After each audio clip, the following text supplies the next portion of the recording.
मोहब्बत की दुकान खोलने की बात करने वाली कांग्रेस मौत की बात क्यों करती है? क्यों ट्रंप पर हमला होते ही बीजेपी को नया खतरा नजर आने लगा है? क्यों बार बार पीएम मोदी के लिए नफरती बोल बोलकर नेता मर्यादा भूल जाते हैं? नमस्कार, मैं हूं आपके साथ पूर्णिमा मिश्रा। शाम के 6 बज चुके हैं और वक्त है दहाड़ का। कभी रावण, कभी भस्मासुर, कभी मौत का सौदागर बताना। पीएम मोदी के लिए इन विवादित शब्दों का इस्तेमाल करते हुए कांग्रेस के नेता लगातार विवादित बयान देते आए। हाल ही में पूर्व राष्ट्रपति डोनाल्ड ट्रंप पर जो जानलेवा हमला हुआ, उसके बाद बीजेपी ने कांग्रेस पर निशाना साधा। बीजेपी ने कहा कि कांग्रेस को हिंसा भड़काने वाले शब्दों का प्रयोग नहीं करना चाहिए।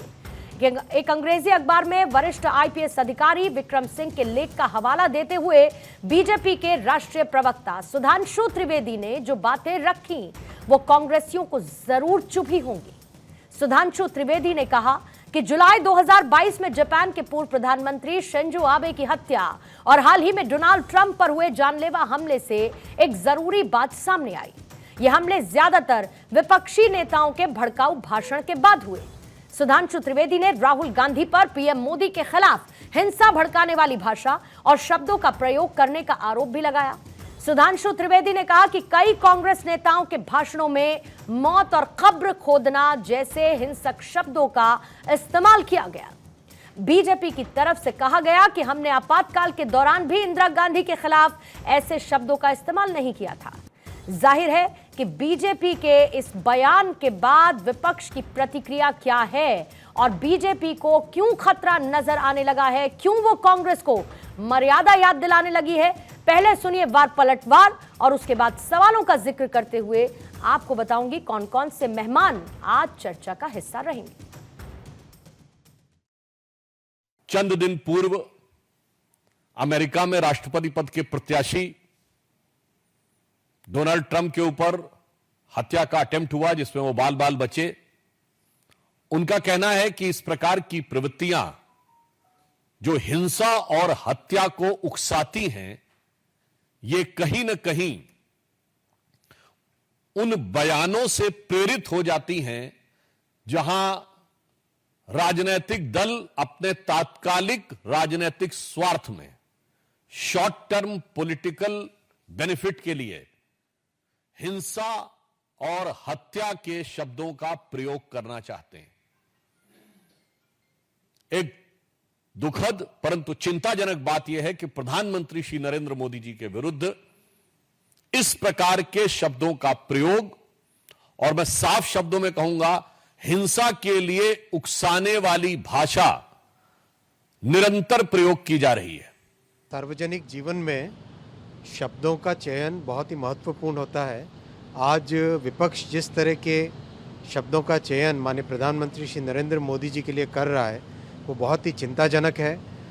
हिंसा, हत्या, इस तरह के शब्दों का प्रयोग करना, इसका एक डायरेक्ट रिजल्ट आता है समाज में, एक बहुत अननेसेसरी उसका एक तनाव पैदा होता है। विपक्ष इस तरह के शब्दों का व्यवहार न करे। अमेरिका के राष्ट्रपति पद के उम्मीदवार श्री डोनाल्ड ट्रंप, जो पूर्व राष्ट्रपति भी हैं, जानलेवा हमला हुआ।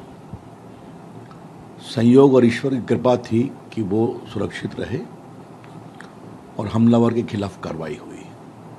लोकतंत्र में ये नहीं होना चाहिए।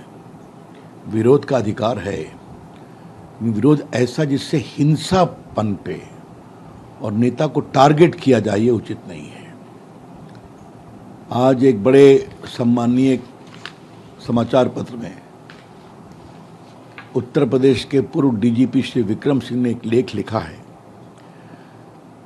कि भारत के प्रधानमंत्री नरेंद्र मोदी जी को जिस प्रकार से टारगेट किया जाता है उससे हिंसा बढ़ सकती है उनके ऊपर, यह आशंका है।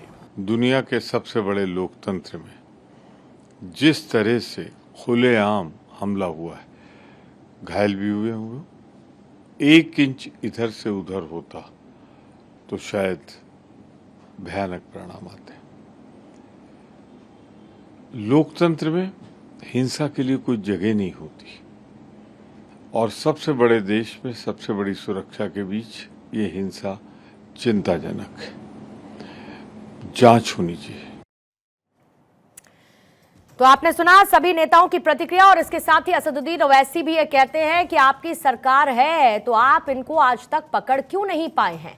बहरहाल कुछ सवाल हैं जिनकी चर्चा करेंगे आज दहाड़ में, शामिल करते हुए मोहब्बत की बात करने वालों की भाषा आखिर नफरती क्यों है, इस पर बात करेंगे। हार की खींच में पीएम मोदी को दी जाती है गाली, क्या तुष्टीकरण के लिए विवादित स्टेटमेंट देते हैं कांग्रेसी।